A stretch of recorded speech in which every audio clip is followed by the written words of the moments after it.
महर्षि वाल्मीकि जी द्वारा रचित रामायण का स्वाध्याय हम सभी कर रहे हैं। अभी बालकांड का 17वां सर्ग चल रहा है और इस सर्ग में 30 श्लोक तक का स्वाध्याय हम कर चुके थे। उसमें कहा गया था कि घोर शब्द करते हुए आकाश में उड़ने वाले पक्षियों को भी वे अपने सिंहनाद से गिरा सकते थे। ऐसे बलशाली लोग देवताओं के माध्यम से संसार में जन्म लिया। इच्छा अनुसार रूप धारण करने वाले, जैसा चाहे वैसा रूप बना ले, ऐसा संभव नहीं है। ये सब असंभव बातें हैं। इच्छा अनुसार अब हम चाहें तो हम आदमी बन सकते हैं, हम चाहे तो कौवा बन जाए, हम चाहे तो घोड़ा बन जाए, हम चाहे तो हाथी बन जाए। ऐसे थोड़े होगा। मनुष्य ऐसा बन सकता है जी? कभी भी ऐसा नहीं हो सकता। कोई भी ऐसा नहीं कर सकता।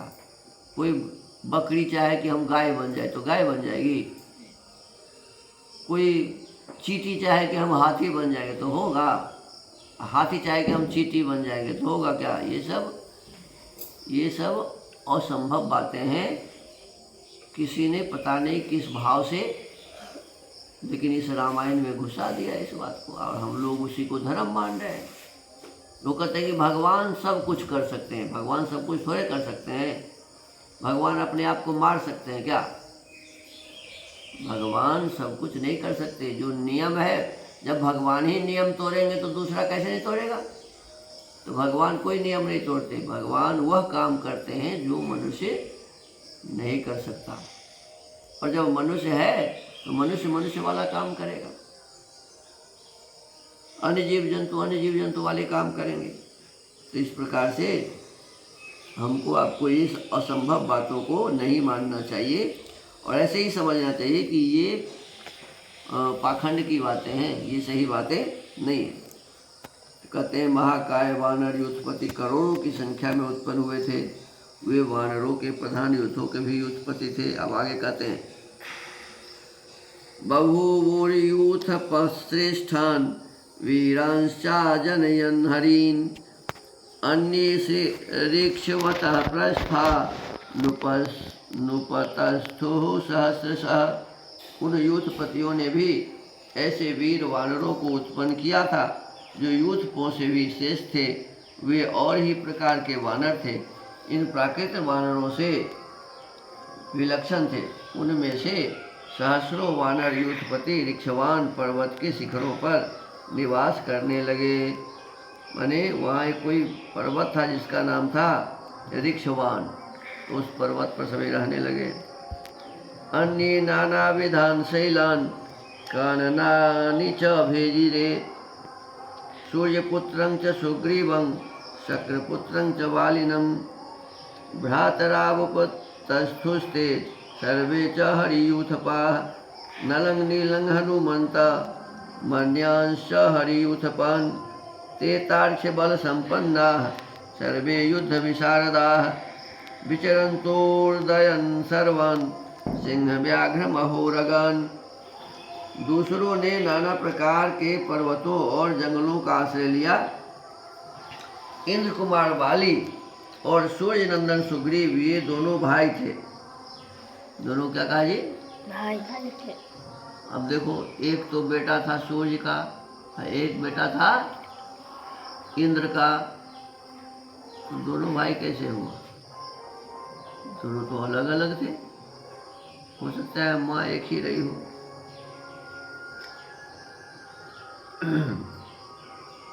इंद्र कुमार बाली और सूर्य नंदन सुग्रीव ये दोनों भाई थे। समस्त वानर यूथपति उन दोनों भाइयों की सेवा में उपस्थित रहते थे।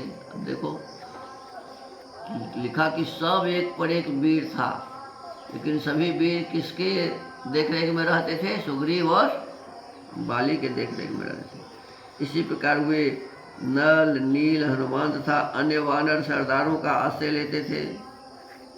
कहते नल, नील, हनुमान ये सभी जितने वानरों का सरदार था उसके आश्रय लेते थे। वे सभी गरुड़ के समान बलशाली तथा युद्ध की कला में निपुण थे।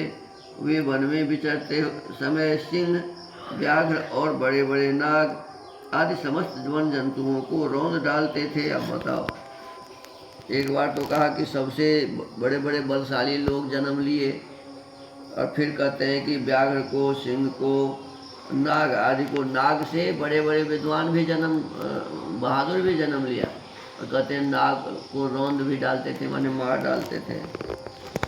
महाबलो महाबाहुर बाली विपुल विक्रम जुगोप भुज भुज वीर्येन ऋक्ष गोपुच्छ वानरान। महाबाहु बाली महान बल से संपन्न तथा विशेष पराक्रमी थे। उन्होंने अपने बाहुबल से रीछों, लंगूरों तथा अन्य वानरों की रक्षा की थी। देखो यहाँ बाली को कहा कि महाबलवान थे, महान बल से संपन्न थे, विशेष पराक्रम था उनमें, और अपने बाहुबल से सबकी रक्षा करते थे। ऋक्षों का, लंगूरों का, वानरों का, सबकी रक्षा करते थे। तैरियं पृथ्वी सूर्य सपर्वत वनार्णवा कीर्णा विविध संस्थानैर नाना व्यंजन लक्षणैः। उन सबके शरीर और पार्थक्य सूचक लक्षण नाना प्रकार के थे। वे शूरवीर वानर पर्वत, वन और समुद्रों सहित समस्त भूमंडल में फैल गए। कहते समस्त भूमंडल माने पृथ्वी जहाँ जहाँ तक था सब जगह फैल गए। ये सब अतिशयोक्ति वाली बात है। तो इसका मतलब समस्त भूमंडल में अयोध्या भी है, समस्त भूमंडल में जनकपुर धाम भी है, समस्त भूमंडल में अमेरिका, इंग्लैंड सब कुछ है। भूमंडल माने पृथ्वी मंडल, तो सारी पृथ्वी में यही लोग फैल गए। ये सब अतिशयोक्ति वाली बात करते हैं। तैर्मेघ वृंदाचलकूट संनिभैर महाबलैर्वानरयूथपाधिपैः बभूव भूर्भीमशरीररूपैः समावृता राम सहाय हेतो। वे वानर यूथपति मेघ समूह तथा पर्वत शिखर के समान विशालकाय थे। उनका बल महान था, उनके शरीर और रूप भयंकर थे। भगवान श्री राम की सहायता के लिए प्रकट हुए उन वानर वीरों से यह सारी पृथ्वी भर गई थी। अब देखो, जिस समय ये बात लिखा जा रहा है उस समय तो विष्णु जी चारों रानियों के गर्भ में ही थी। नहीं, जिस समय लिखा जा रहा है उस समय कहाँ थे ये लोग? गर्भ में। कौशल्या के गर्भ में राम, और सुमित्रा के गर्भ में लक्ष्मण और शत्रुघ्न, और कैकेयी के गर्भ में भरत। ये तो गर्भे में थे, तो नामकरण कैसे हो गया कि राम के सहायता के लिए ये सभी आ गए? राम तो थे ही नहीं उस समय, तो नाम जब रखाएगा तब ना राम कहेगा। तो ये अपने अपने हिसाब से लोगों ने ऐसा लिखा है। तो हमको आपको विशेष रूप से इस विषय वस्तु को समझना चाहिए, जानना चाहिए।